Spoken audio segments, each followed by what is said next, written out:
Wait here a moment. I'll report the situation and your request to Dr. Merlin. However, since he's always busy, I can't guarantee he'll agree to meet you, but I'll do my best to persuade him.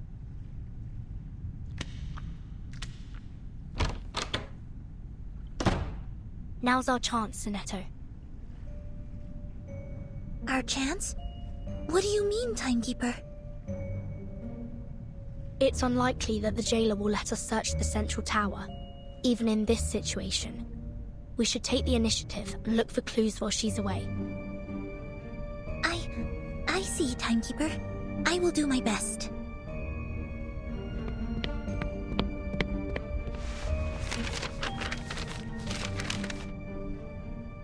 Thank you for your assistance, Miss Recoleta. Without your precise predictions, we wouldn't be standing here now. I haven't yet grasped the connection between the die, your novel, and what's happening in this place. But by process of elimination, it's almost certain that your pen pal, Aleph, is right behind this door. Sometimes I envy your decisiveness, Vertin. I'm sure many people have praised this special talent of yours. Are you all right? You don't seem as excited as when we first entered Kamala.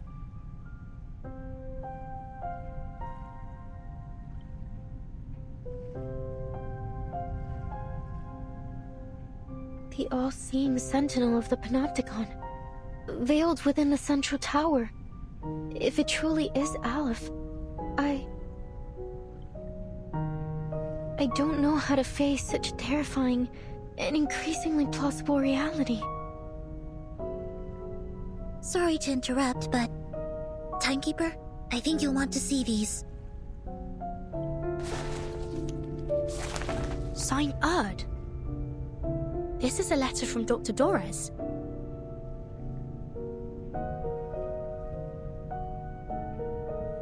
Her handwriting.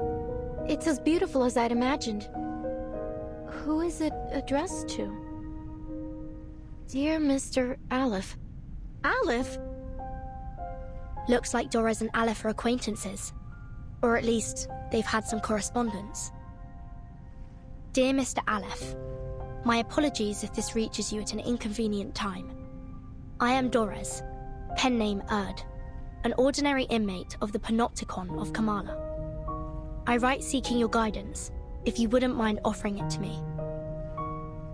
I heard from the physician, Dr. Merlin, that... You have the answer to every question. A statement which has been echoed by the Idealist and the other inmates. I have something I wish to ask you. What exactly is your role at the prison? Chief Warden? A secret backer? An observer who dominates the prison? Are you truly the supreme ruler of the Panopticon of Kamala?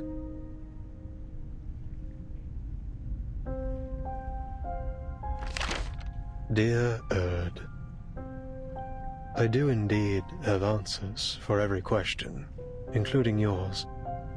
I'm afraid every one of your speculations is off the mark. I am merely an inmate who chose to imprison himself here.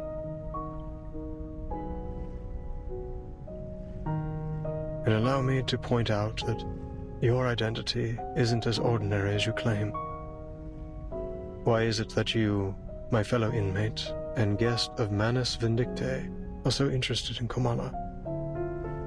Dr. Dorez, a guest of Manus Vindictae.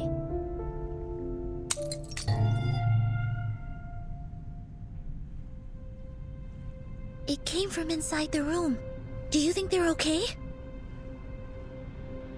The jailer and the physician! What happened?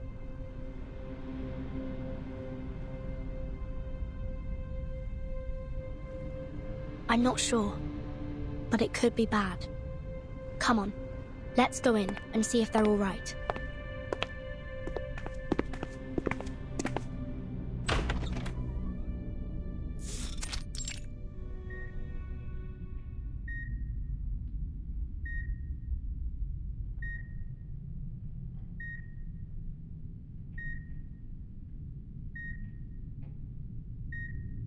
It seems we've stumbled upon the physician's... The physician's office. I should have known. But is this an operating room? As if this prison wasn't bizarre enough already.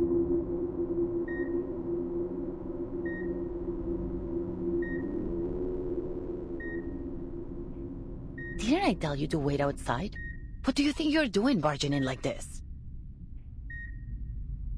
We were just worried about your safety, jailer. Enough. Get out of... Quiet.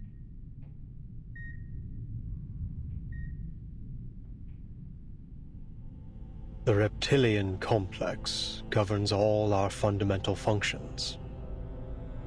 Our heartbeat, breathing, fight or flight responses, and our territory and hierarchy awareness. Our primitive ancestors, like reptiles and birds, followed such instincts to survive. Through millions of years of evolution, we developed the limbic system. This processes emotions and forms memories. It allows us to feel fear, sadness, anger, joy. Our behaviors are given meaning. Now it's the neocortex that makes up more than 2/3 of our total brain volume. Language, perception, logical reasoning, abstract thought. This is what forms the complexity of human nature. We read, create, perceive. We try to understand both the world and ourselves. We are forever setting goals, one after another. And all this, these multitudes, happens within the confines of the skull, in the tight folds of the crowded cerebral cortex. Is he... performing surgery? Such a delicate and elaborate organ. Were it unable to forget, what would come of it? Can this space, no larger than the palm of my hand, truly accommodate dozens of people at once?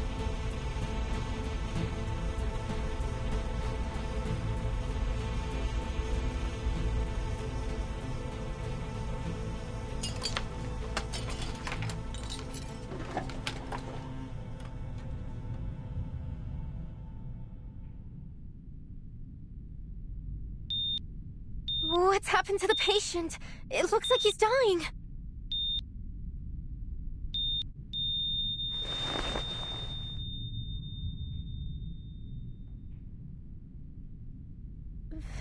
¿Fracasó la cirugía? Nonsense. The surgery was a tremendous success. I have erased his debilitating hysteria and restored order to the Panopticon. What are you trying to achieve by barging in here?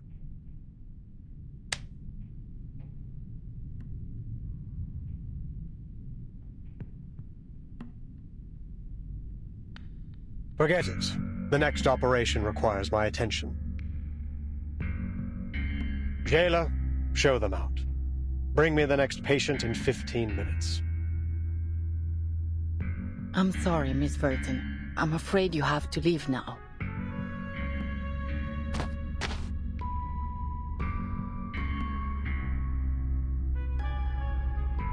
Please, just let us speak with you.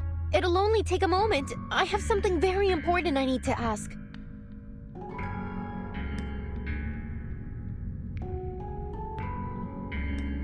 Important? Nothing is of greater importance than my experiments in the Panopticon, outsiders. To ensure they continue, the stability of time and schedule is absolutely paramount. Experiments in the Panopticon. So you really are the controller of the prison, then? Controller? What an outdated notion. Superficial, really. The Panopticon has no need for such power, regardless of who occupies the central tower, or even if no one's there at all.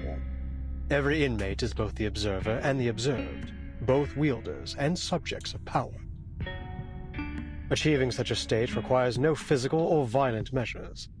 The structure of the Panopticon itself is the mechanism which sustains it. Komala is simply a manifestation of this matter. Once I confirm its feasibility and adaptability, this model can be applied to any functional setting with only minor modifications. So far, it has proven to be far superior to any current system of governance in our world, transcendental even. Curse it. Why am I wasting time explaining this to you? Time is running out.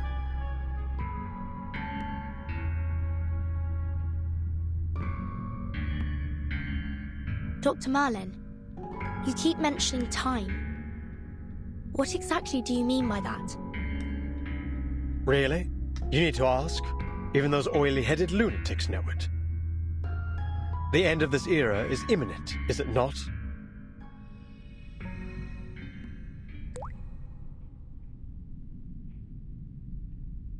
You know about the storm? That's what you call it, is it? A storm that washes everything away? You employees of the St. Pavlov Foundation should know better than I. Soon, this era and everything in it will cease to exist. I must prove the feasibility of the Panopticon model before this place is turned to ruins, or something even more unrecognizable. A storm that washes everything away? Burton, what on earth are you two talking about?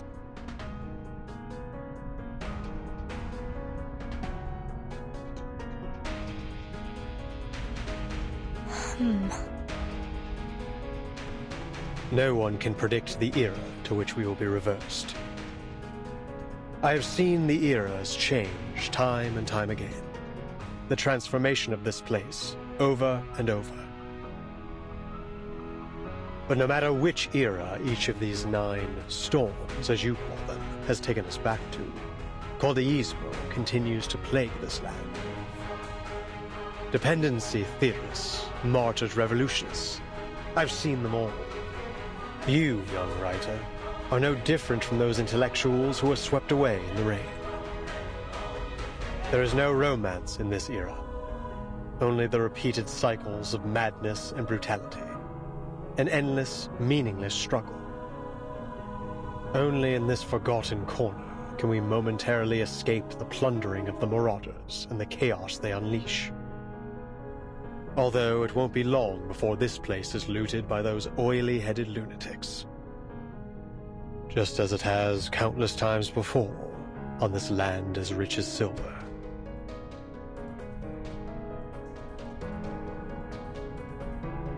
But there is still hope. Even in a wasteland, we may still be saved. As long as I uncover the path to transcendentality, I will find the ultimate answer. Ugh, I've already wasted far too much time on you. Leave, now!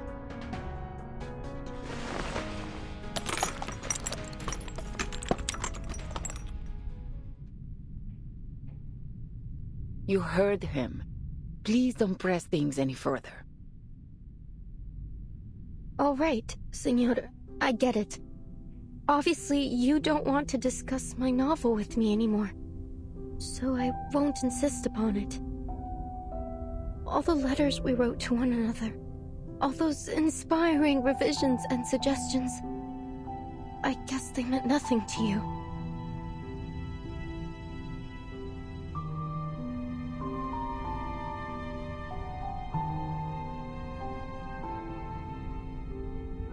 But there's still something I must tell you.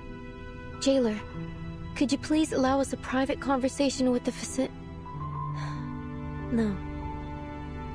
With Aleph.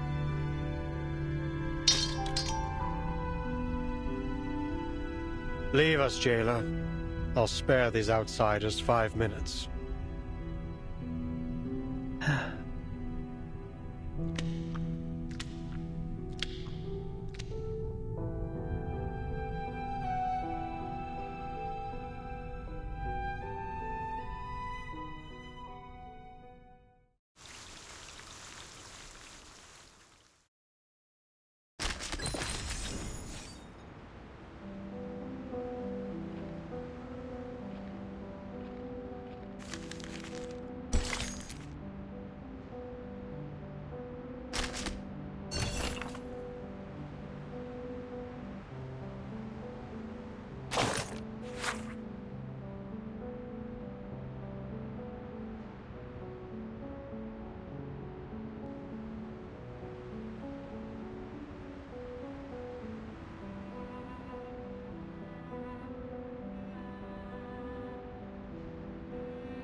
Dr. Merlin, or should I say Aleph, I don't know why you're using my novel to manipulate the Panopticon. But you need to know that it won't serve your purpose, whether in fiction or reality. You claim that the inmates are both the observer and the observed, and both wielders and subjects of power. How could you be so blind as to not see the true state of the Panopticon? The inmates haven't achieved any perfect order. No, they've devolved into pitiful caricatures of themselves, performers in some endless pantomime to be watched from the central tower. Even their medication has become a prop to demonstrate the so-called randomness of fate in the theater that is the Panopticon. This farce hasn't made the Panopticon a better place. No, it has warped it into a twisted theater of cruelty, where the sick are denied treatment and left to quietly perish in the dark corners of its halls. And literature has died alongside them. This prison is a monster, born under the gaze of this all-seeing power. Aleph, is this truly the ultimate answer you've been searching for?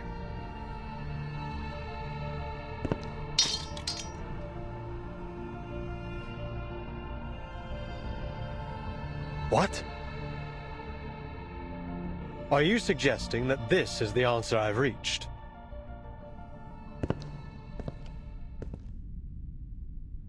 That my experiment has been a failure all along, and I've been too blind to see it? No, impossible. Foucault's theory is flawless.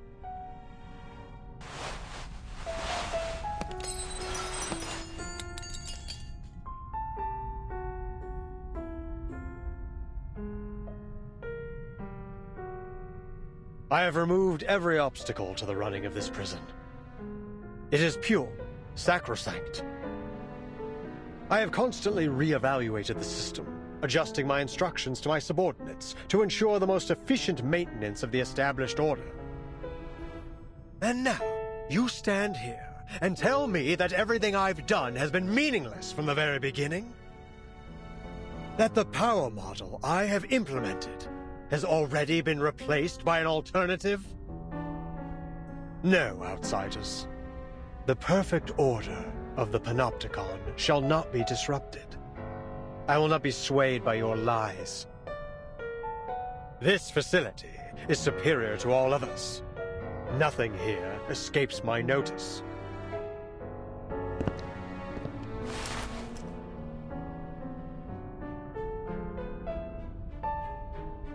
That said, it isn't easy to work a miracle, as we all know. I shall personally verify it, all myself.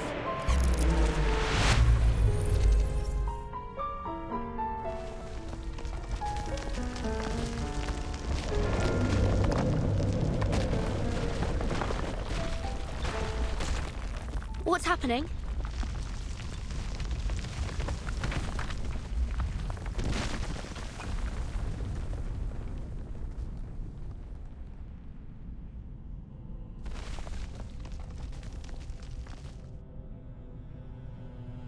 Visitors from another era.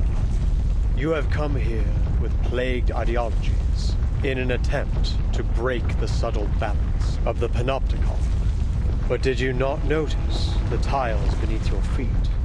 The cracks and water stains on the walls, constantly changing right before your eyes. This room, the previous room, every room, you have blindly wandered through them, seeing them as nothing more than the building blocks of a monotonous labyrinth. But this place was not born from the chaotic imaginings of a madman. No, every inch has been crafted through the meticulous harnessing of order and power. Every wisp of spider silk drifting in the wind, every speck of rust on the gallery rail. Every detail of the Panopticon has been built by my own hands. With this ever-shifting die, concepts may be transformed into reality, and ideals into substance. I observe the movement of every entity, the passage of every second. The moment you entered this realm, you too became subjects of my experiment.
I'm here to help.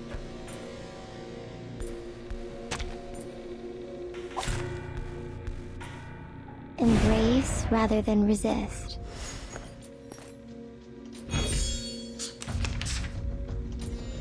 Admit it. This is all getting out of hand. Impossible!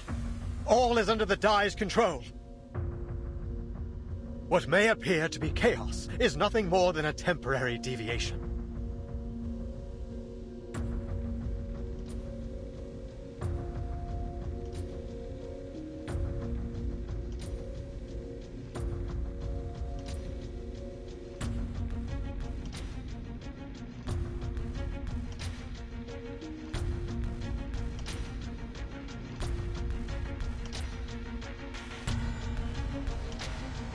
Please stay behind me. To the right. Qiangliang, please lend me your power. Awaken. Regaining control of our bodies.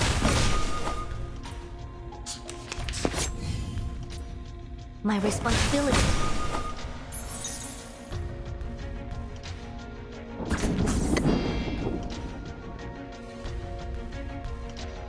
Qiangliang, To the left. 强梁既出，王有不为。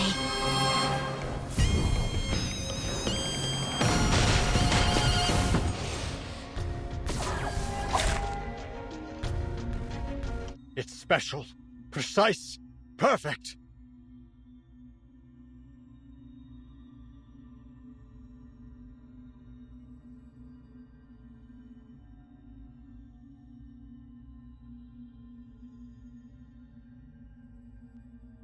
It is far from perfect. You know that as well as I. Why else would we be conducting this experiment?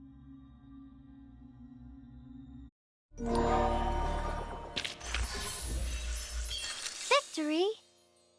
Okay.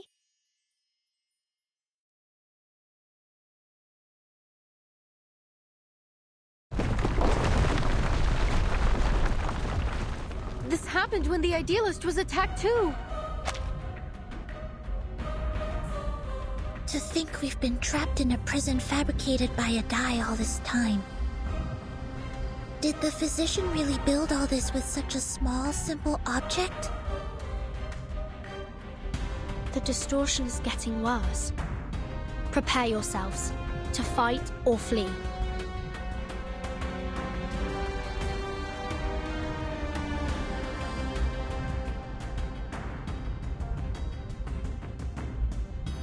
Please, Dr. Merlin, stop this! No. You're asking for the impossible. Power model of the Panopticon is destined to permeate all of society. Such insignificant interferences could never plunge it into chaos. But it already has, Merlin. You failed. I have not failed, as long as I keep the prison running.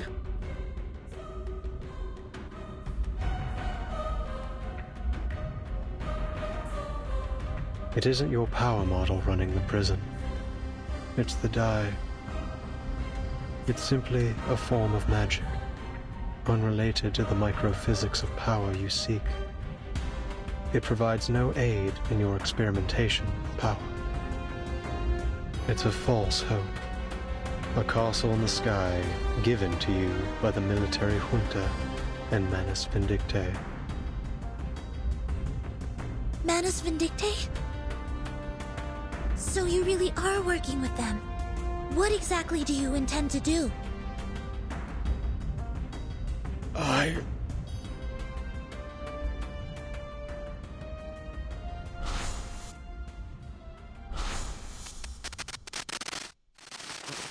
Then I've also failed.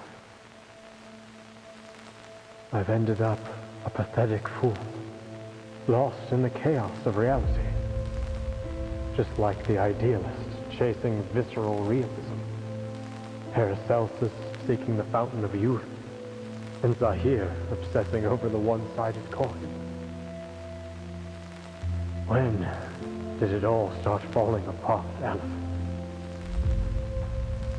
When the doorknob loosened?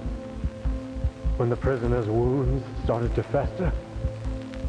Or when the daily disinfectant concentration reached 28 milligrams? Or the crack in the second gray brick on the wall expanded to 6 millimeters? Or was it when Warden Tartuffe left Ushuaia with news of the Foucault Association's dissolution? This place should have been the ideal ground for psychoanalytic practice. Why did they halt all research, all discussion? We've been abandoned, haven't we? By eras old and new. You designed and have maintained everything in Kamala, right down to the smallest detail. But it is these details that trap you. And as the bars close around you, you are losing your name, Merlin.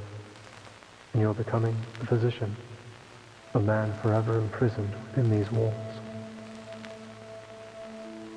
I don't understand.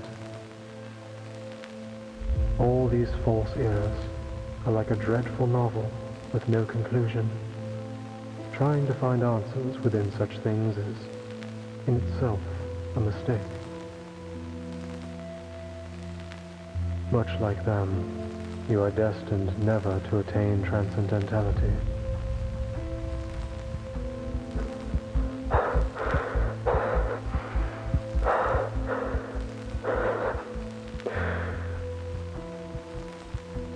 Tell me, Aleph, does the ultimate answer even exist?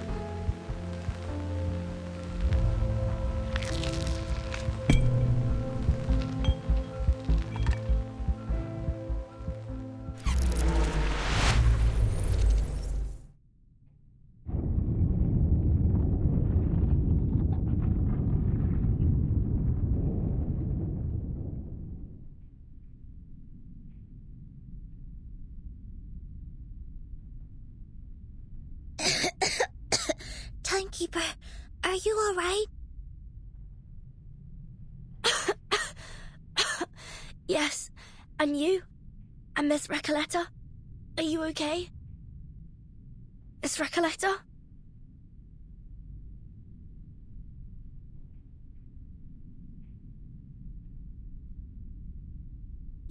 You're...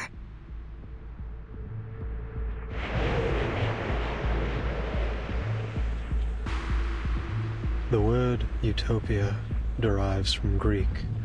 It means no place.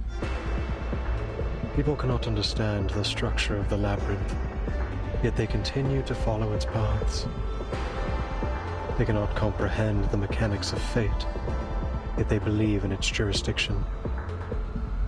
As if, by doing so, everything will naturally fall into place.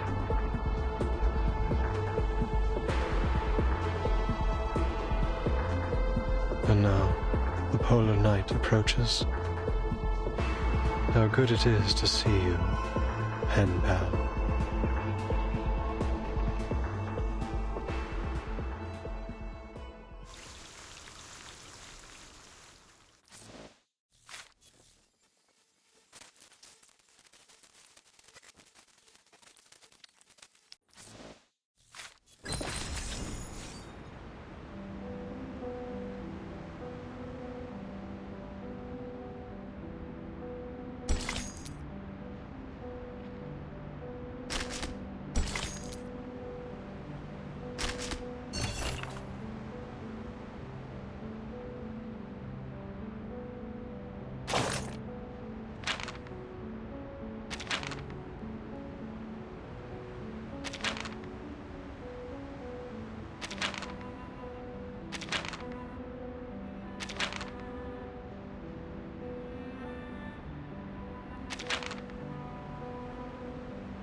Where did the physician go?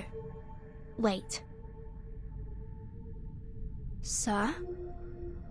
Are you...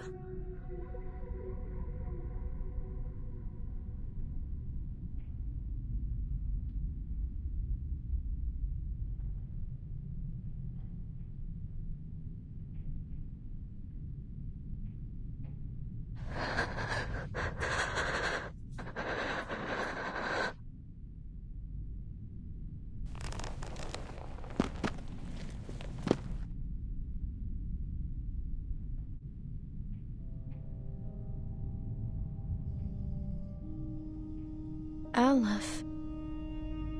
It's you. My pen pal. You are, in fact, in Comala. All those letters, all the ideas we shared, they weren't just my imagination or some prank. Vertin, Soneto, it's all just as I told you. They weren't meaningless. They're all real.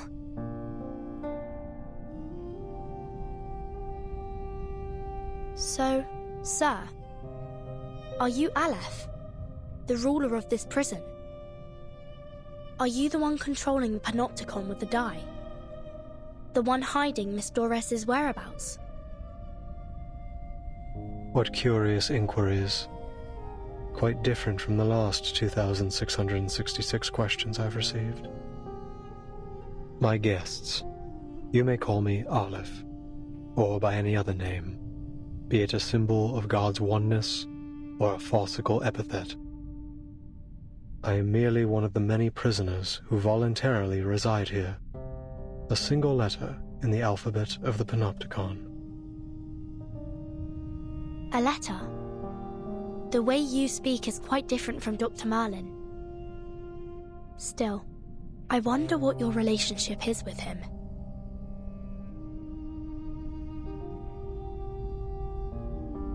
But allow me to make a guess. You're Dr. Merlin, aren't you? I'm afraid that's not entirely accurate, but you may think of it that way. Merlin is a figment born of my mind, an incomplete reenactment. He is me, yes, but not entirely. He, or rather they, failed to find their answers. They fought against their predestined fates, only to be inevitably crushed under their weight. I simply stood by and watched it all unfold. That was the extent of our relationship. They? You've already met Merlin and the Idealist, even witnessed their demise. Shackled by the delusions of verses, the Idealist lost his own name. Merlin, too, imprisoned himself within the system of the Panopticon. I'm sure their desperate pursuits caused you some trouble. Please forgive them. After all, your fleeting encounters led to the demise of them both. I think I understand now. The Idealist and the Physician are both parts of you. Or, to put it another way, they're your alter egos.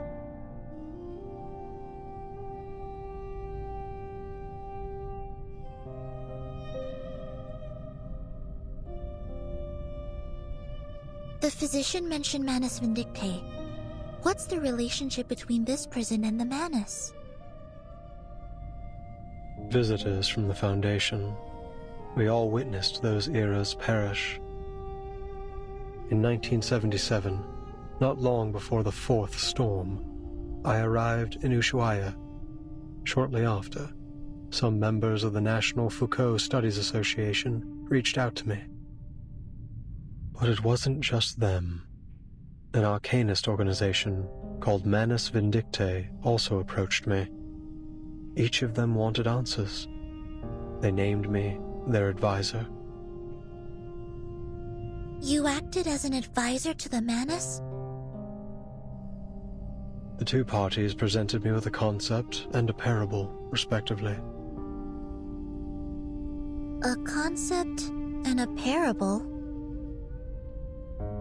The Foucault Association sought to explore the feasibility of the panopticon concept here, while Manus Vindictae showed me a parable of the past and future.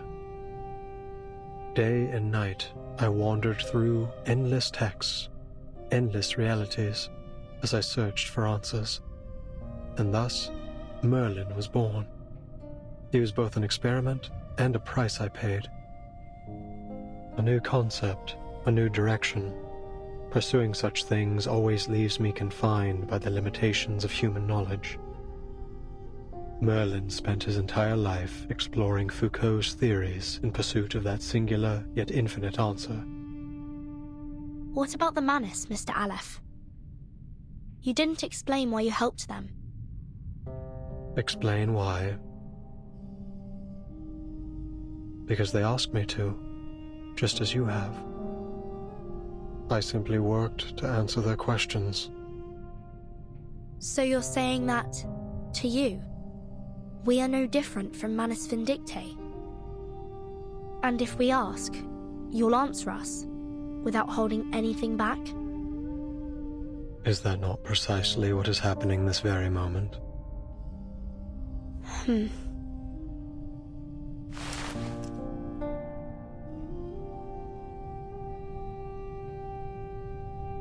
This is what the Manus gave Merlin. A magical die named the Tear of Komala. It was once a gemstone that belonged to a god. At the beginning of the century, explorers plucked it from an ancient gate they discovered in Antarctica. To the explorers' amazement, the gemstone could turn human desires into reality.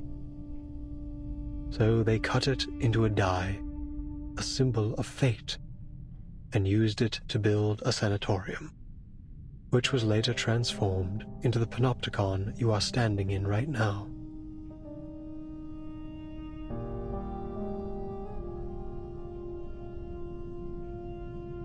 Then, Aleph, you really are the mastermind behind the panopticon?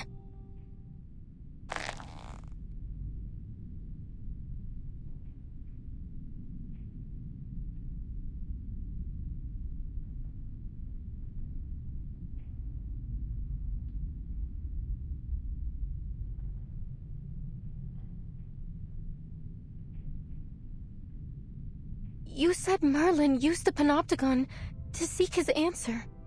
What does that have to do with my novel? I don't get it, Aleph. Why would you use my novel to manipulate this place? Roberta, Garcia, Octavia, Pablo, the jailer, everyone. Not one of them deserved to be trapped in a deadly loop in which everyone's fate is already predestined. They're just like the ghosts in Amalfitano, inescapably trapped within the ruins. Tell me, what is it you really want?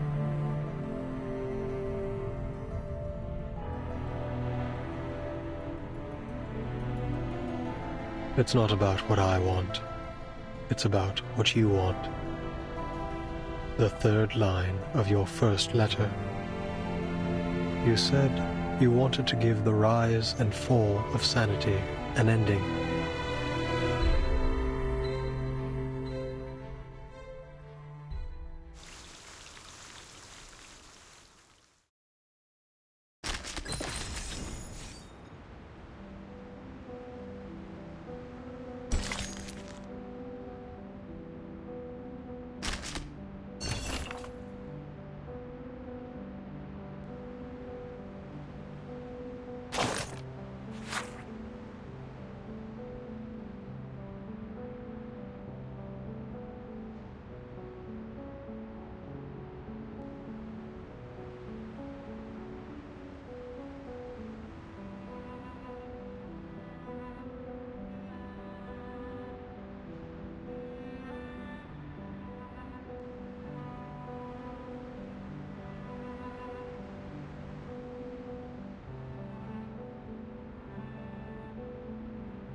Los registros históricos del Dado de Babilonia aún se pueden encontrar en la biblioteca de la Universidad Santa Teresa. No. Una apertura como esta haría la historia demasiado ambigua. En 1975, en el pueblo de Amalfitano, Sonora, México, ocurrió algo terrible y escalofriante en la cabaña con el techo azul. Todo comenzó con las costumbres peculiares de los Espera, ¿cómo supe todo esto? Necesito agregar un ro para el narrador. El cuentacuentos. Un poeta surrealista de México me contó esta historia. Una anciana entró en el bar al que solía ir en el pueblo. Al mismo tiempo, El empleado del banco también entró al bar, trayendo la noticia de que una corporación multinacional iba a construir una fábrica de jabón de galletas en Amalfitano. espera, empleado del banco. No sabía que había bancos en Amalfitano. Pero sí, tiene sentido. Los bancos comerciales son, sin duda, un sello del capitalismo. Gracias, amigo por correspondencia. Antes de convertirse en empleado del banco, era un defensor de las antiguas costumbres del pueblo. Era un pescador de dunas. Después de aceptar el destino otorgado por el Dado de Babilonia, eligió dejar todo atrás, el triste y aterrador pueblo y los ciclos ocultos dentro de la infinita aleatoriedad. Oh, qué irónico. Pero también es realista. Ahora solo necesitamos un personaje contrastante. Un creyente en el destino. Una anciana tejedora se sentó en su antiguo taller, girando incansablemente su rueca, un regalo precioso otorgado por el Dado de Babilonia. La tejedora ciega relató suavemente todo lo que había vivido. ¡Qué idea brillante, Aleph! Una tejedora ciega no podría haber presenciado el asesinato. ¡Fantástico! En este caso, agregaré a un conductor de burros que es asesinado en este capítulo. Con cada una de tus sugerencias, la historia da un paso adelante. Gracias, Aleph. Pero todavía no veo ninguna señal del final. Es como si no importara cuántos personajes nuevos agreguemos. Todavía falta algo en el pueblo desértico. Le falta una figura clave. Aleph, ¿qué debo hacer? ¿Cómo le doy un final a esta historia?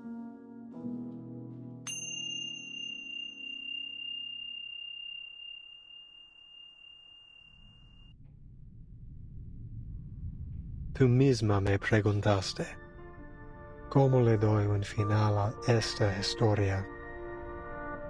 Me describiste cómo tus palabras se habían transformado en un rompecabezas desmesurado e infinito, un lenguaje irreconocible, una colección de información ambigua y una parábola que había perdido todo su significado.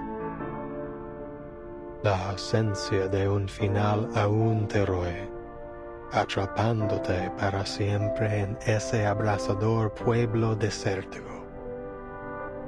Todo lo que estoy haciendo es intentar encontrarlo para ti. ¿Estás diciendo que has estado manipulando los acontecimientos en el panóptico desde que intercambiamos cartas por primera vez septiembre pasado?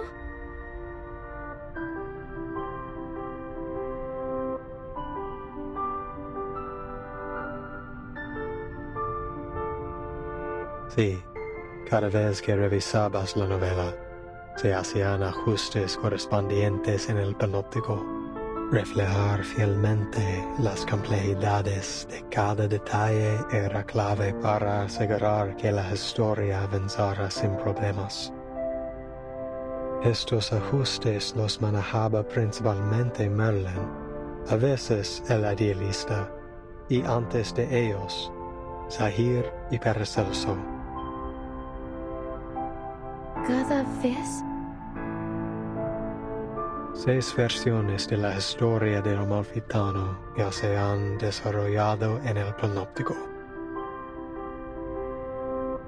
Eso significa la rana aplastada en el barro, la vaca muriendo de vieja, el lirón cayendo al mar, el fantasma asesinado en el duelo y los cambios repentinos al dado de Babilonia. Todas las revisiones que sugeriste, todas las muertes, el caos y la locura, ¿realmente sucedieron aquí mismo?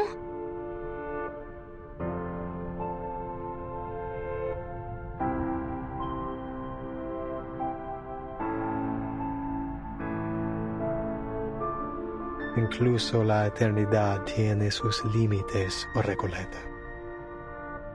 In the 6th revision, we added the Blind Weaver, an extraordinary figure. Just like the paracausality researcher who carries a suitcase that you introduced in your 7th letter. The paracausality researcher carrying a suitcase.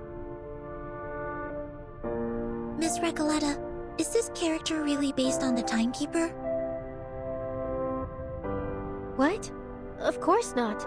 The paracausality researcher is an entirely different character. Don't you understand? We're only one die roll away from the ending.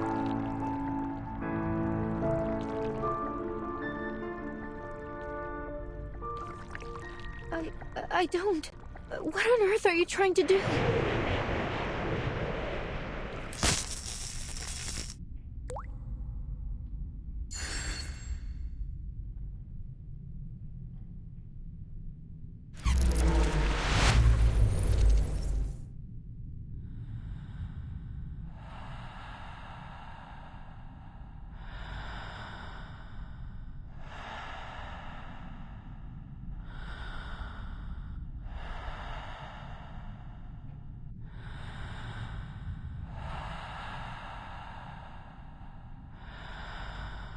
Recoleta, it is the cycle of fate that has brought you to the Panopticon of Komala in Ushuaia.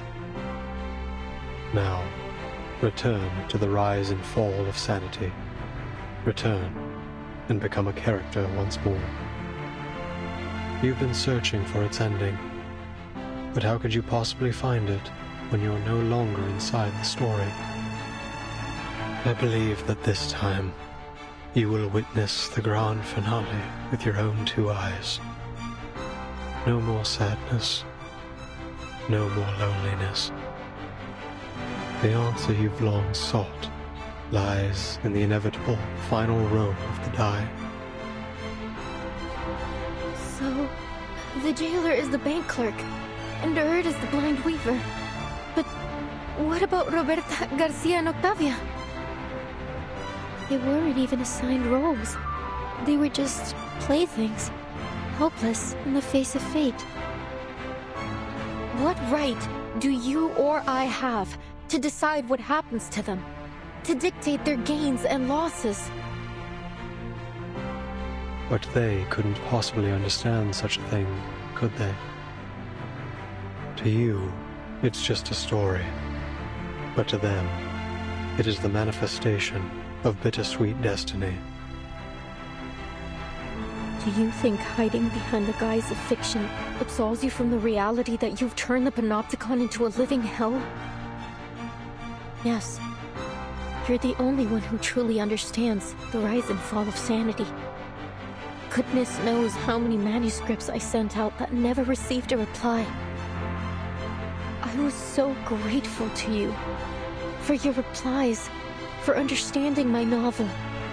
Those things were more precious to me than any sunrise over the Andes.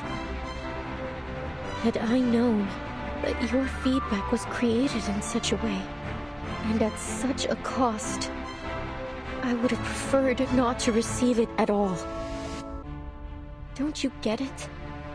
Even if they don't understand my novel, the people I meet are still my friends.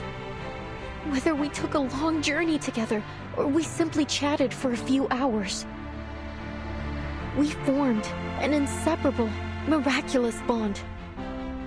They're a part of me. How could you treat them like fictional characters? It's disrespectful to my work and to life itself.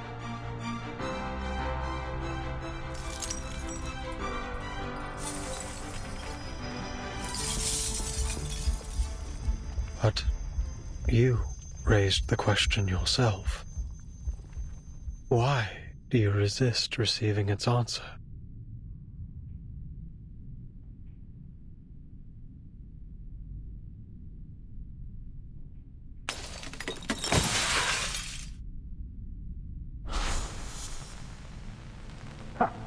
They're always like this, aren't they?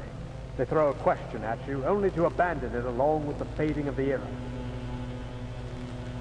This storm will spare no one. You've known it all along, Alice. Only the timeless Panopticon can maintain control. The all-seeing tower. The perfect governing system. What a hopeless fool you are, Merlin. Haven't you heard what they say? There is no need to build a labyrinth when the whole world already is one. Your meaningless questions will be swept away by the tides of time, only to resurface on the shores of our minds once more. We've seen it happen over and over again.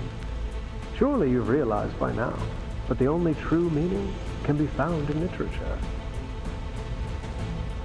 For over a century, literature has remained the singular, ultimate answer.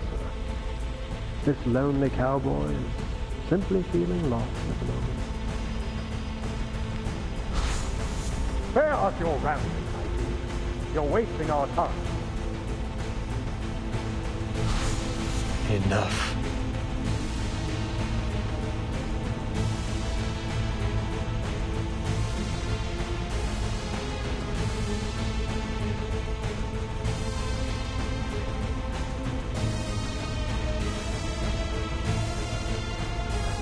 Aleph seems to be in a terrible state. We have to be careful. Something isn't right about that die.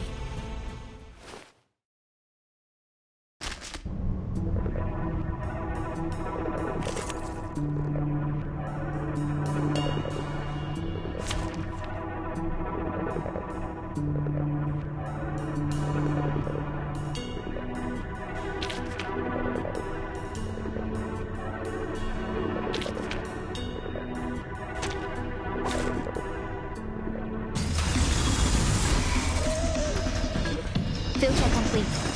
Move carefully.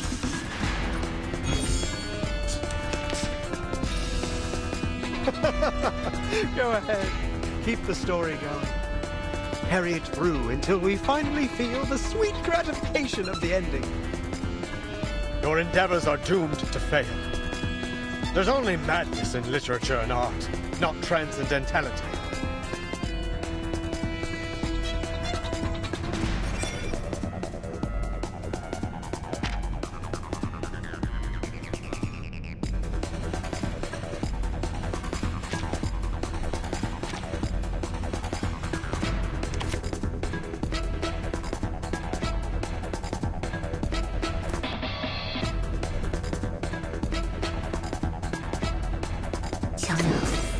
Please, let in todos los momentos.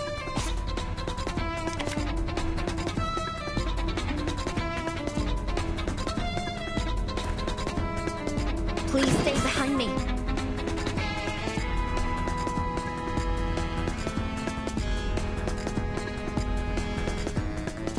Lorraine, please. Más allá del concepto mundano del tiempo. Be careful.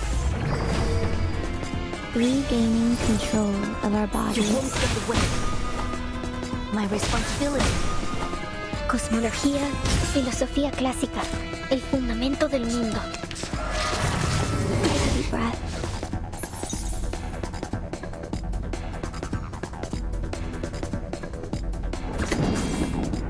Breath.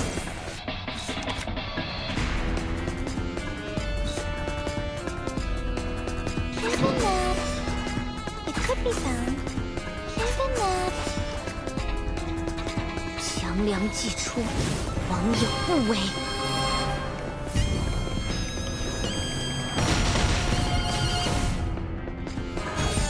Look.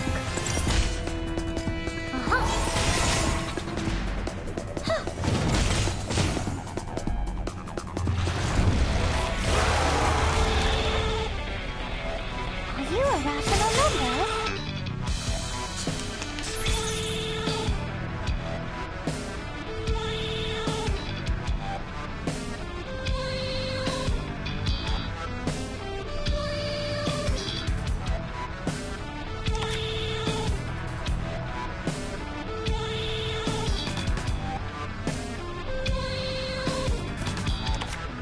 El camino a Bloom. By tucking the moon in the palm. El camino a Bloom.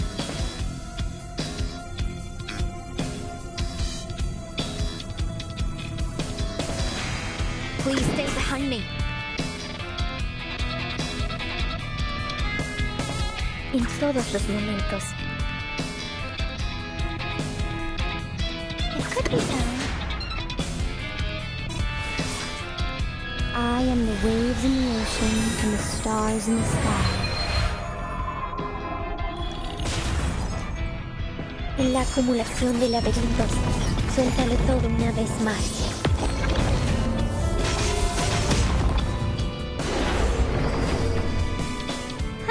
A truly villainous moment. Oh, there's a bubble.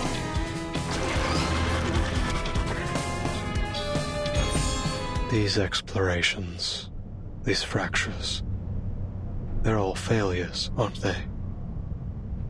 In this infinite expanse, I feel nothing but infinite sorrow.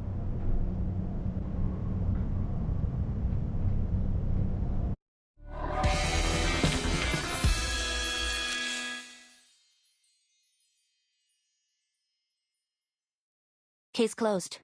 I'll be sure to write a report and put it.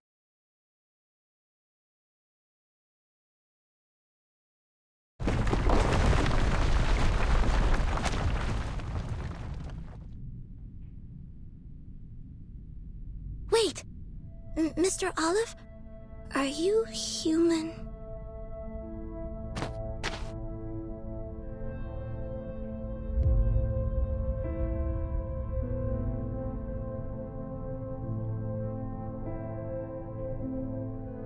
Please hand over the die peacefully. Mr. Aleph, please stop resisting. It's futile. Futile. Yes, it's all futile. The cage of rules, the ideals of literature, both are futile. Mere illusions conjured along the path to transcendentality. They all fear that they're nothing more than phantoms in someone else's dream. That reality will devour everything, including their very existence. That's why they drift further away from transcendentality. They couldn't break free from that false dream. None of them could.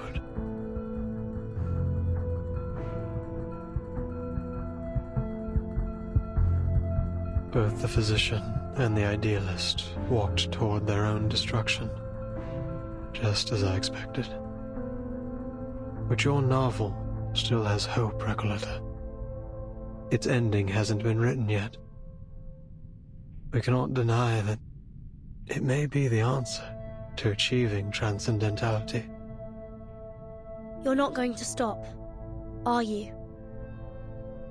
Not until you get your answer.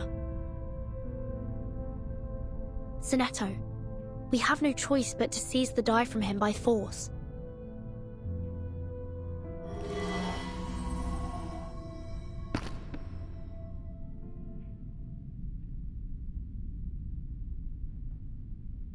Enough.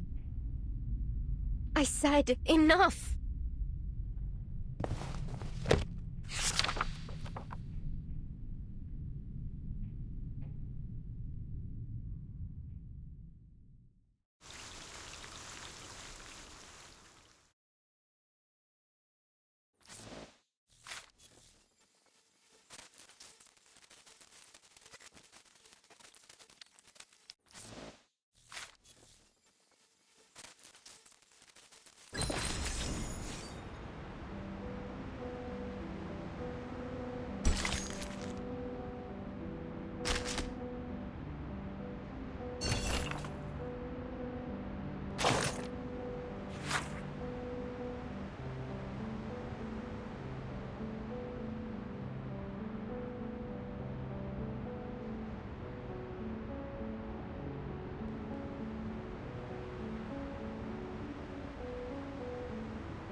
I'm afraid we can't publish your novel in its current state, Recoleta.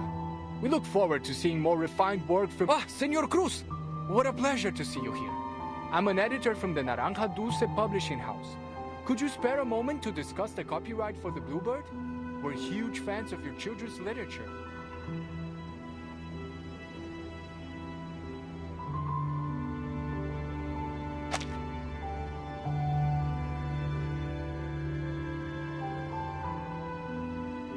I'm afraid we can't publish your novel in its current state, Recoleta. We look forward to seeing more refined work from you in the future.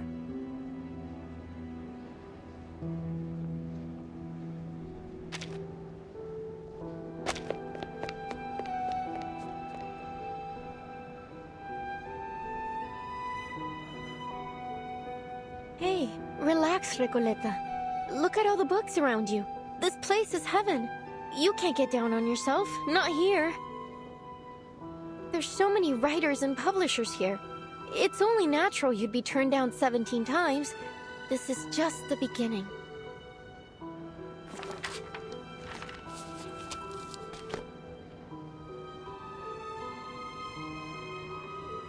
Now, which section should I visit next? Oh, this brochure might help.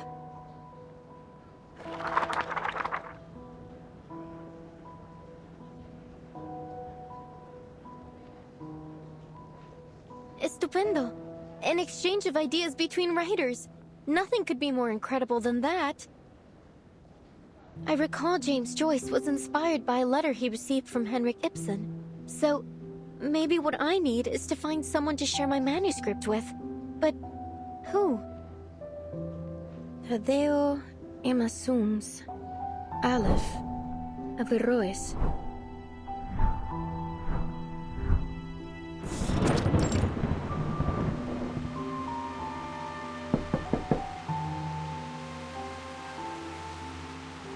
Oh, it's you, senor.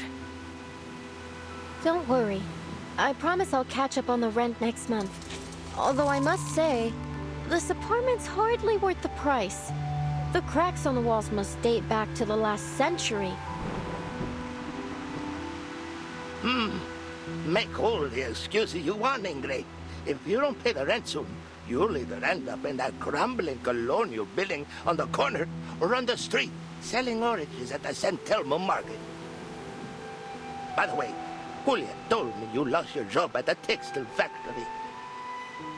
You under some kind of can't work in one place for more than 3 months, curse or something, señorita?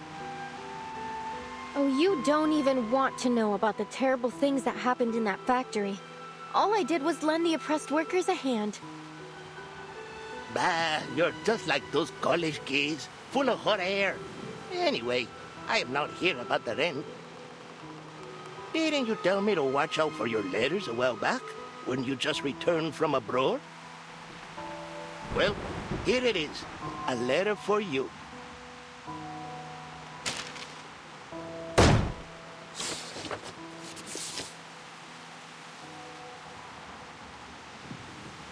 Dios mío! Someone actually wrote back to me! This is incredible! Oh, thank you so much for bringing it to me, senor!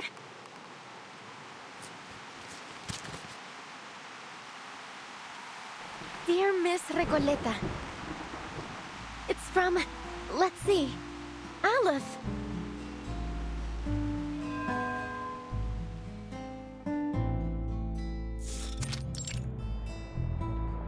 Hey, I've been watching you. You're not local, are you? What are you writing? Oh, hola. You're right. I just arrived in Buenos Aires 3 days ago. My trip's been a lot like a Copes Tango performance. Full of twists and turns, but nothing much worth telling, really. I'm actually writing a reply to my pen pal. Long story short, I sent him a manuscript of my novel, and to my surprise, he actually wrote back. Amazing, isn't it? In our recent letters, we've been discussing how my novel lacks a key character to drive the story toward a decisive ending. So we've been debating whether to introduce a new ghost to act as a turning point for the story. Oh, so then you're a writer? Hey, Pancho, come over here. I found an actual real-life writer. What's the big deal? I wrote plenty of poems in middle school. Oh, so you're a poet. I have a feeling we're about to embark on an incredible adventure together. Are you interested in joining the visceral realism movement? Vis what? I've never heard of it, but it sounds like fun. Fabuloso! We have no time to waste. Once I finish this letter, you two must join me on a journey to Ushuaia. Ushuaia? The end of the world? Why the heck would we go to that icebox? Oh, don't be such a downer, Pancho. Just think of the fun we'll have, the breathtaking scenery we'll see, and the incredible stories we'll hear. Fine, Maria. I'll deal with the cold if you really want to go so badly. By the way, could you tell us about your novel? Of course. I'll tell you all about it on the way. Now where to begin? Alright, let's start with the cottage with the blue roof in Amalfitano.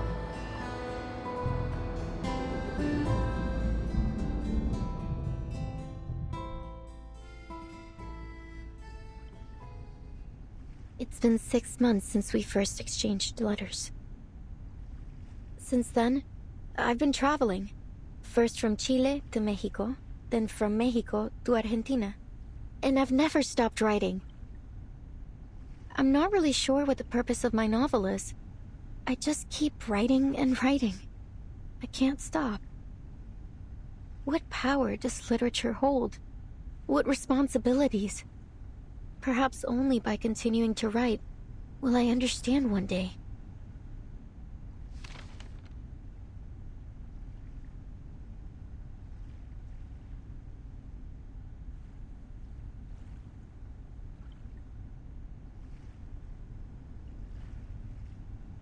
Aleph, you're right.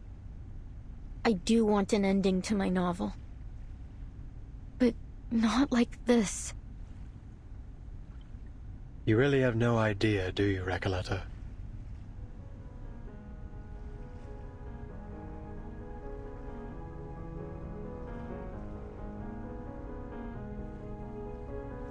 The rise and fall of sanity is your story. What do you mean? You are a ghost, wandering this forsaken land, still striving to create a miracle. You are a wandering poet, born in Amalfitano, the foolishly brave protagonist of the story, and the embodiment of the author herself. A reflection, yes. The author, no. You are simply a figment of her imagination, a manifestation of her dream to wander. Have you not realized it? The literary pursuits and romantic adventures you described, they are merely faded memories from 1975. The poets who joined the visceral realism movement with you left Latin America long ago. Faded memories. As for the novel, it's yours now. A story you're writing. A story about yourself. Your departure has turned Amalfitano into a ghost town. The characters have lost their connection to you. They're gradually fading away. If the novel is destroyed, you too will cease to exist. Wait. This is... Miss Recoleta? Is what he said true?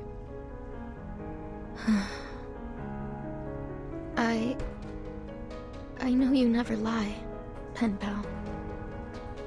In your first letter, you told me that a character's role in fate must be determined from the outset and consistently adhered to throughout the story. Reading the perspective and insights of a walking encyclopedia, having such a person be willing to share their thoughts at all was an exhilarating experience. I had never imagined my novel could develop in this way. Words could hardly describe how I felt in that moment.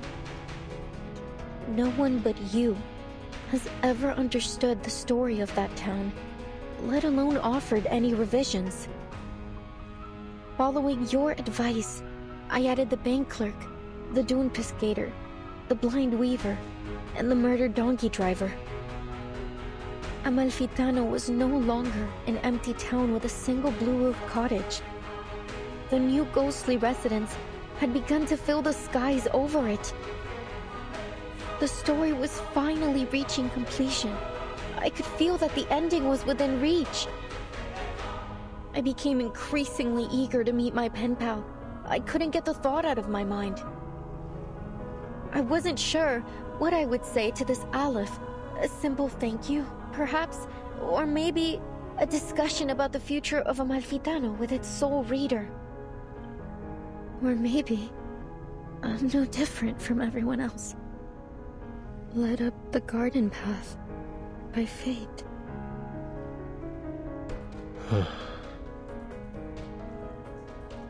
But even if I am a ghost, as you say, an incarnation of someone else, a fictional being, so what?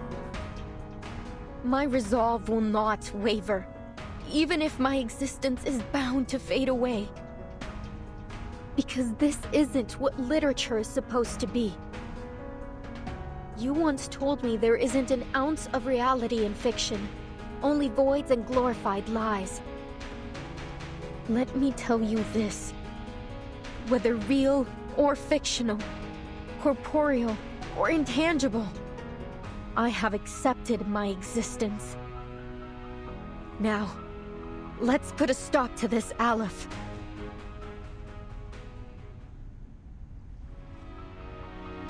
The inmates aren't characters in my novel. They're people trapped in a prison, just as you are.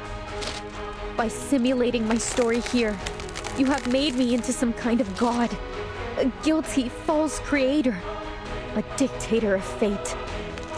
I never wanted any of this.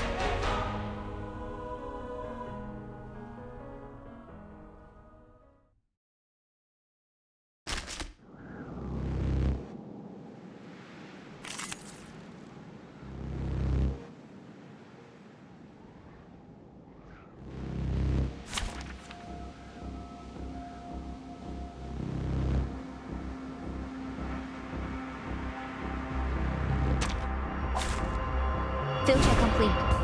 Move carefully.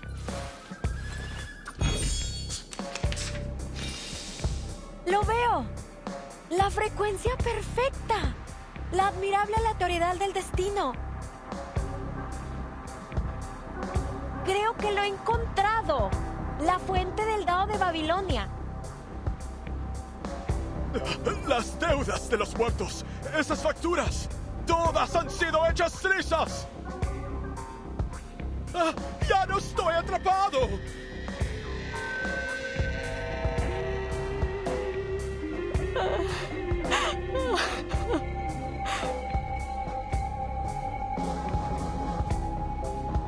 Desde el día en que perdí la vista, nunca imaginé que la rueda giratoria volviera a girar.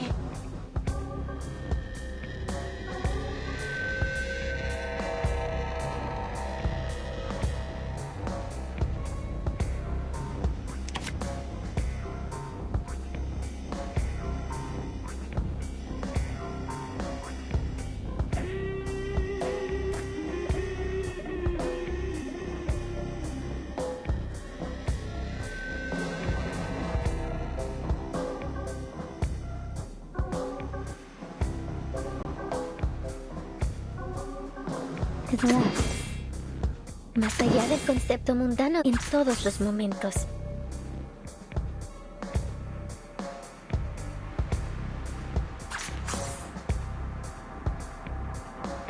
Xiaomao, please lend me your power. Regaining control of our bodies. Idealismo, vuelos de fantasía, nuestro adversario es el tiempo. En la acumulación de laberintos, suéltalo todo una vez más.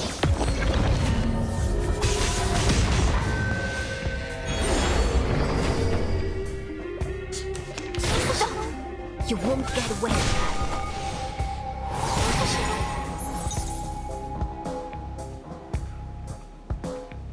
Más allá del concepto mundano en todos los momentos. El camino a Tlón. Please stay behind me.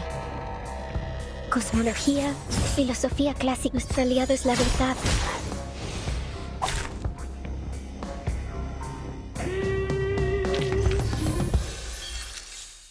Victory? Okay, but what does it mean to us? I mean, what does it prove?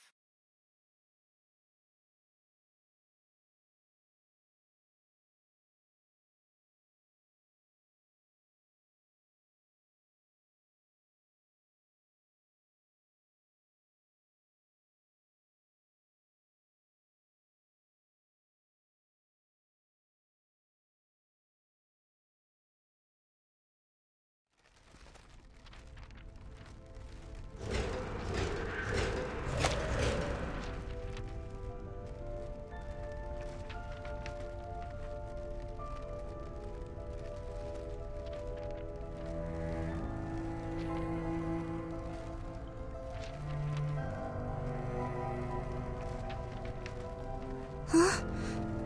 Miss Recoleta has vanished. Did she really cease to exist like Aleph said? Recoleta.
¿Qué sueño más extraño?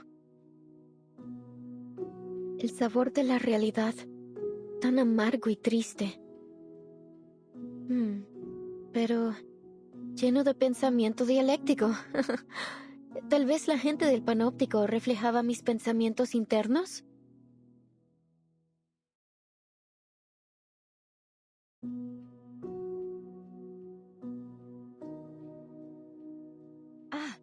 Entonces realmente soy un personaje en la novela.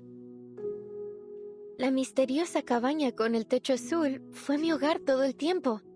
Entonces, los rumores que los fantasmas propagaron eran realmente eso.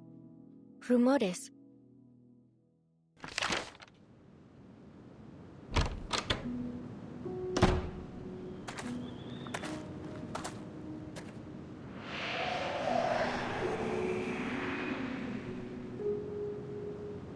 Bienvenida de nuevo a Amalfitano, querida escritora.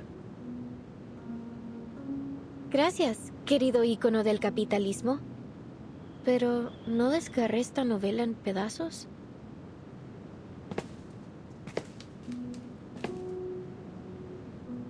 Verás, Amalfitano es una dimensión más allá de la vida y la muerte. Este pueblo es un reflejo de tus pensamientos internos. Es incorpóreo. No puedes desgarrar algo incorpóreo en pedazos. La literatura es infinita y atemporal, como un río que fluye a través de la vida y la muerte. No me extraña que seas mi personaje favorito. Nunca dejas de iluminarme. Desafortunadamente, la literatura es una vocación peligrosa e inútil. Nadie entiende realmente, ni siquiera recuerda tu trabajo. ¿Recuerdas el dicho? Los únicos verdaderamente muertos son aquellos que han sido olvidados. Recoleta, desaparecerás para siempre si dejas a Amalfitano otra vez. Será como si nunca hubieras existido. Siempre he admirado tu pensamiento crítico, señor. Encaja perfectamente con tu rol.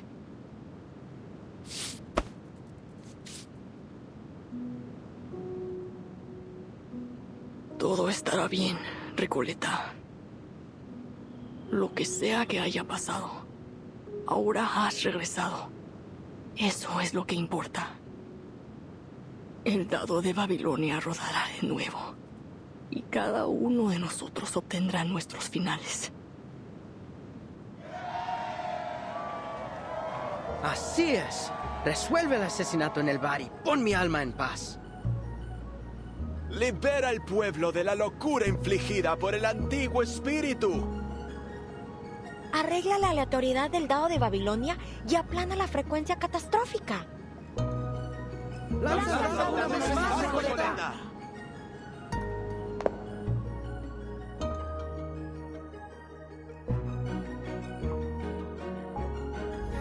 Entonces, el final que he estado buscando es el que el otro yo no pudo darme. El yo que se lanzó de cabeza a la lucha contra un poder invencible. El yo que finalmente dejó esta tierra. Después de todo este tiempo, finalmente he encontrado mi final.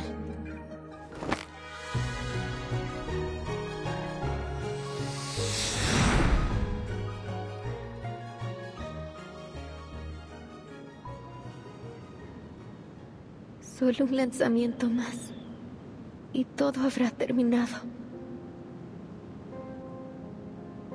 Mi historia, mi pueblo, todo finalmente llegará a su fin. Pero el sueño sobre el panóptico también terminará, ¿verdad?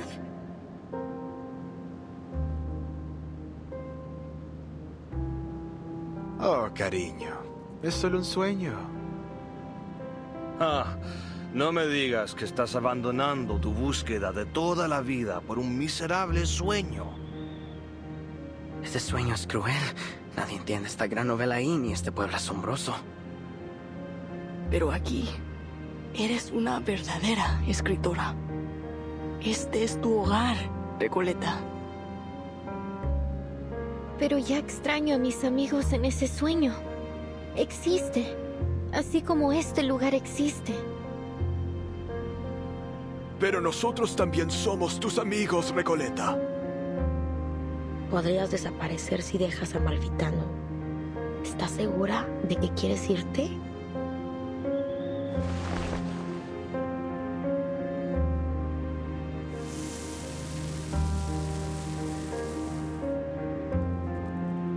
Sabéis cómo soy, queridos amigos. He pasado mi vida emprendiendo aventuras tontas y no recompensadas. Así soy yo, ¿verdad? Amalfitano es, en efecto, un lugar ideal. Un lugar para vagar, para un viaje corto y para perderse un rato. Y tiene a ustedes, mis amigos ficticios, a quienes quiero tanto.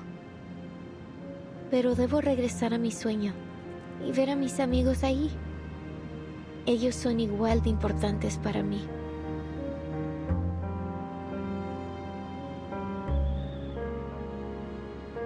Sí, tienes razón, Recoleta. No se puede negar que eres un alma noble y apasionada. Cada uno de nosotros lo sabe. También eres nuestra querida amiga. ¿Por qué te detendremos de hacer lo que realmente deseas?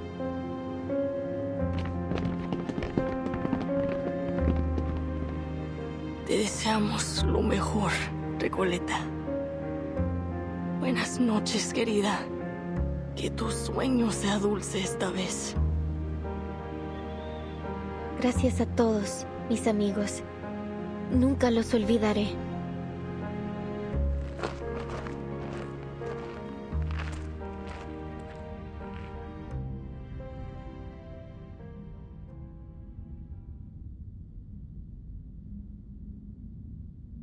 I've read your work, Señorita Recoleta.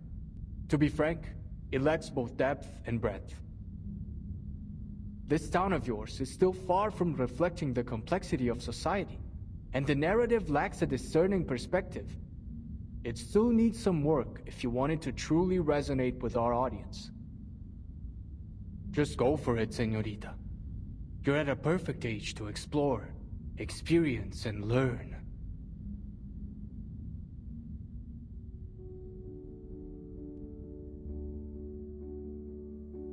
What's happening to me?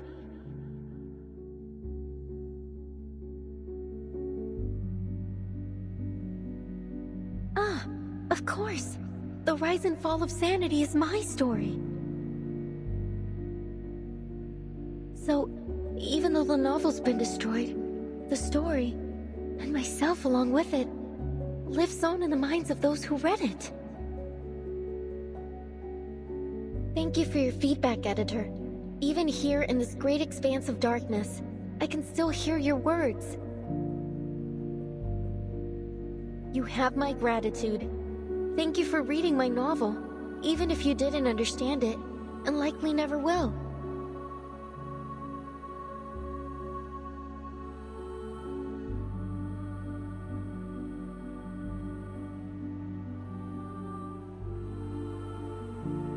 Honestly, I find your story totally fascinating, but I'm still struggling to understand the connections between all these nameless characters. Couldn't you make it clearer? Like a movie? Typical.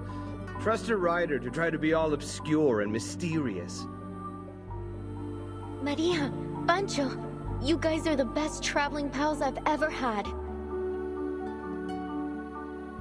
Our paths may diverge in the future, but the joyful memories of our journey across grasslands, snowfields, and deserts together will remain forever. It's been great coming along with you. You're totally one of a kind. We'll be waiting for you at my aunt's vineyard. A little sun after a hard day's work will do you good.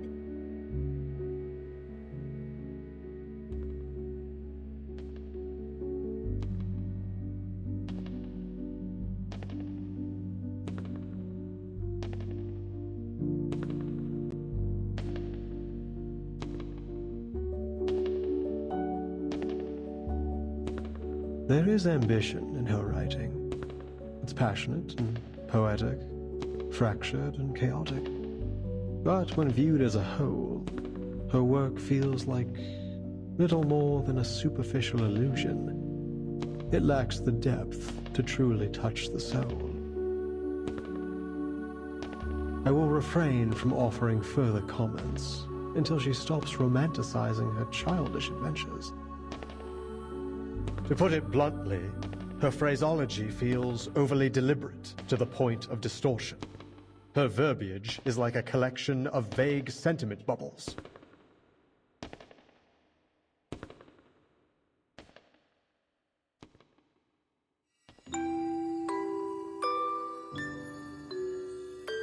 I see, Aleph. Then this is how you really feel about my novel? 1,000 readers will interpret a story 1,000 different ways. Some believe the text itself is dead, and it is the reader who gives it life. The truth cannot be fully conveyed through words alone. That said, I think The Rise and Fall of Sanity is a good story.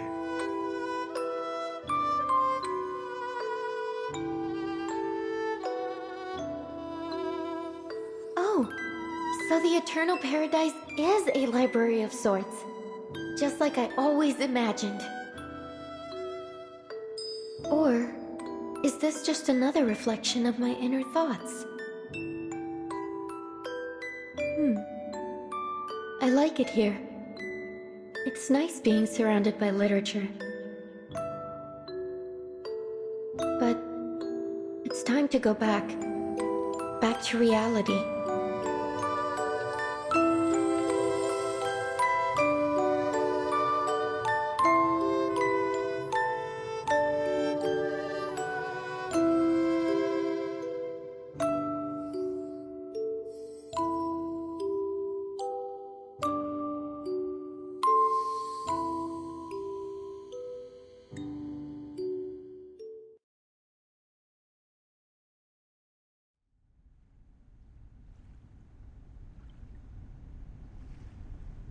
You're right about literature, Dorside Beggar.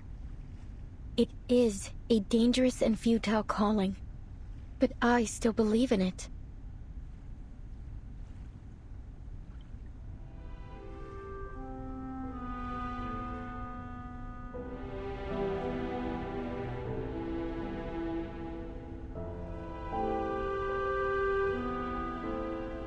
Recoleta, you're back! I'm so glad to see you're safe. And I'm so glad to see you two worried sick about me. Thanks, mis mejores amigas Soneto y Burton.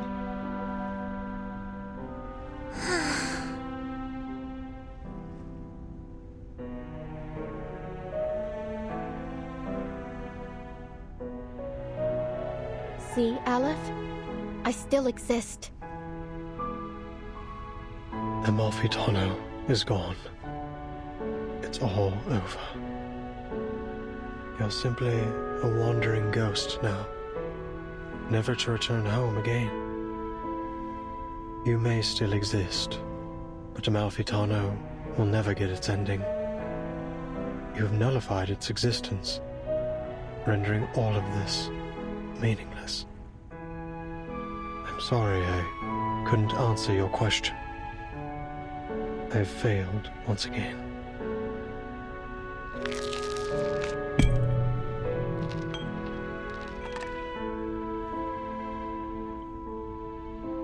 Amalfitano and the Panopticon were two parts of a whole. With Amalfitano gone, Komala no longer has any reason to exist. I'm sorry, Aleph. You, who know all the mysteries of the world, who seek answers to every question, have lost yourself in the process. You can answer everyone else's questions, but never your own. Who's the person behind that mask? Is he real? Does he still exist? Who am I?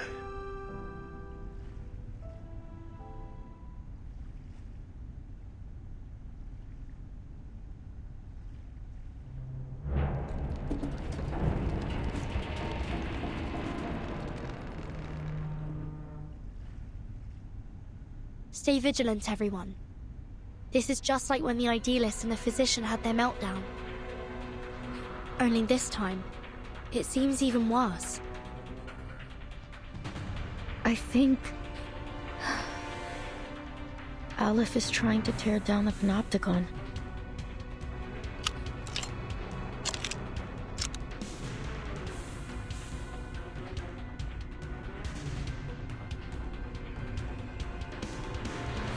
Freeze! Stay where you are. All of you.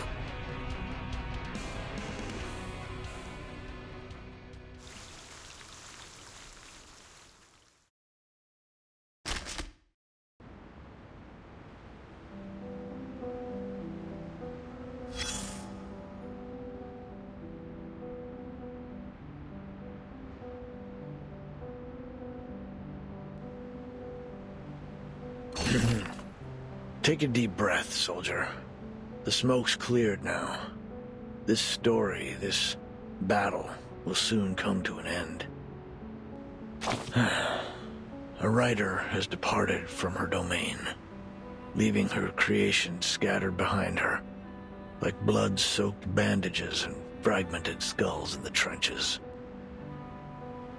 What a garbled mess.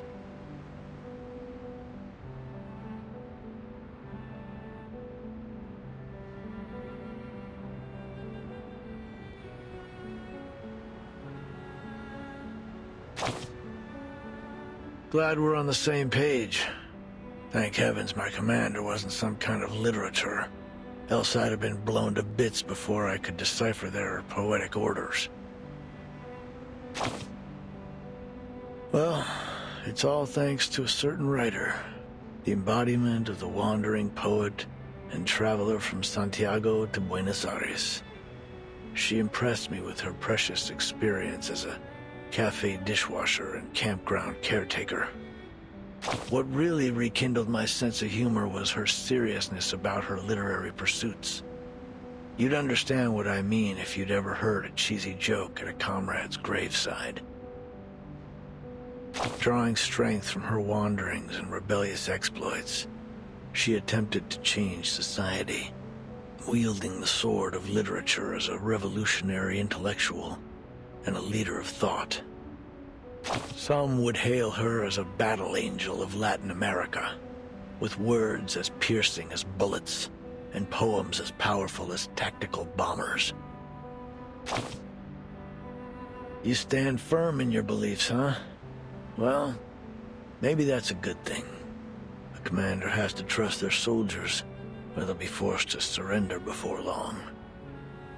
Here, come closer. Let me tell you a secret.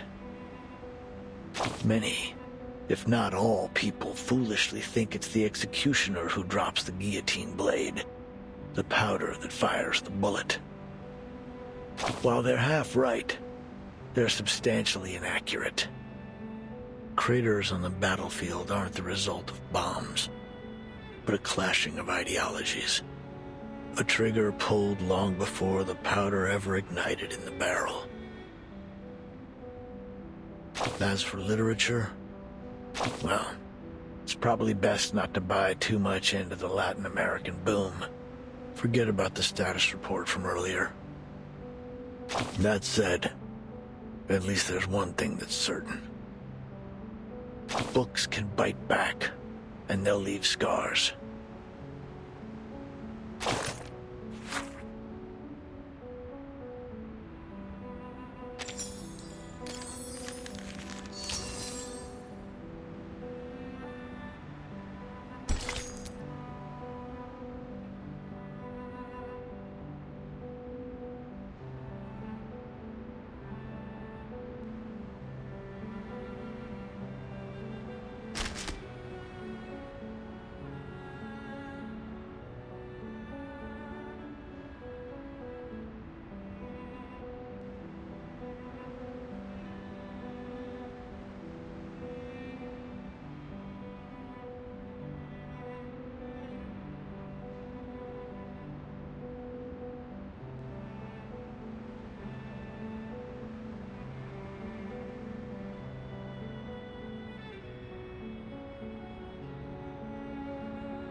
It'd be a waste to spend the whole night sleeping.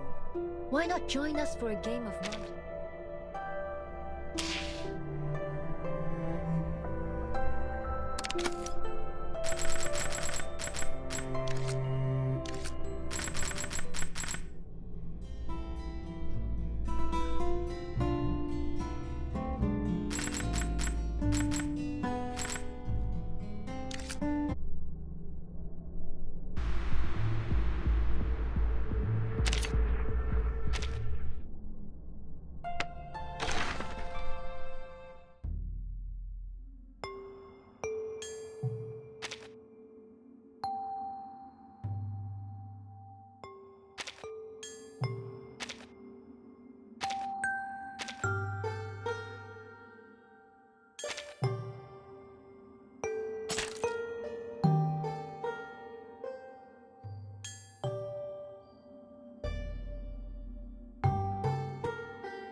I know many celebrities buy outrageous insurance policies for their bodies, their voices, hands, even their faces.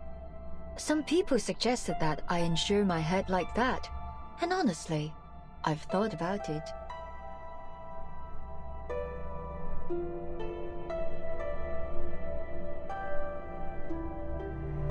Isn't that girl the little tiger we met in Chinatown? A great officer and a great performer. Yes, she's untrained, but you can tell she tried to embody her character rather than just reading the script. A real diamond in the rough, I'm telling you. I know many celebrities in this industry. I've seen far too many friends turn into foes. I've experienced it myself. But just as I began to think this was an inevitable fact of life, I met you. Somehow, I see another possibility for how things could have ended.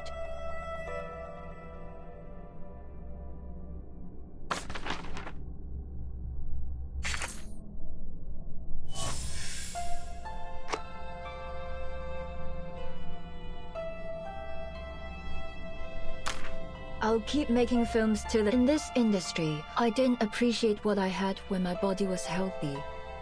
I acted like I never needed sleep. Or maybe I didn't allow myself to. Everything was about the next scene. Then karma caught up to me at the prime of my life. It was only after losing my legs that I started to learn how to take care of this container for my soul.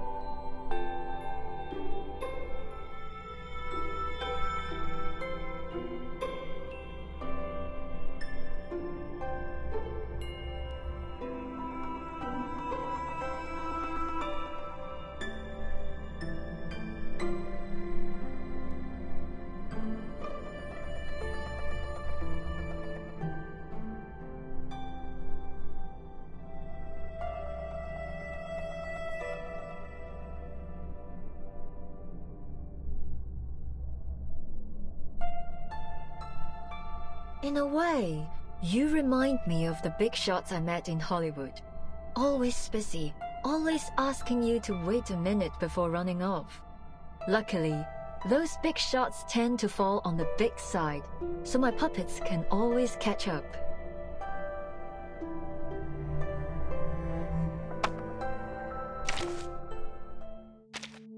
Action! You're in my scene. In fact, the camera was...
Hello, ma'am. I'm writing a report on the Critter Brawl at Dodger Stadium. The first thing we learn as vigils is to always stay alert and always stay informed.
In a way, you remind me of the big shots I met in Hollywood. Always busy, always asking you to wait a minute before running off. Luckily, those big shots tend to fall on the big side, so my puppets can always catch up.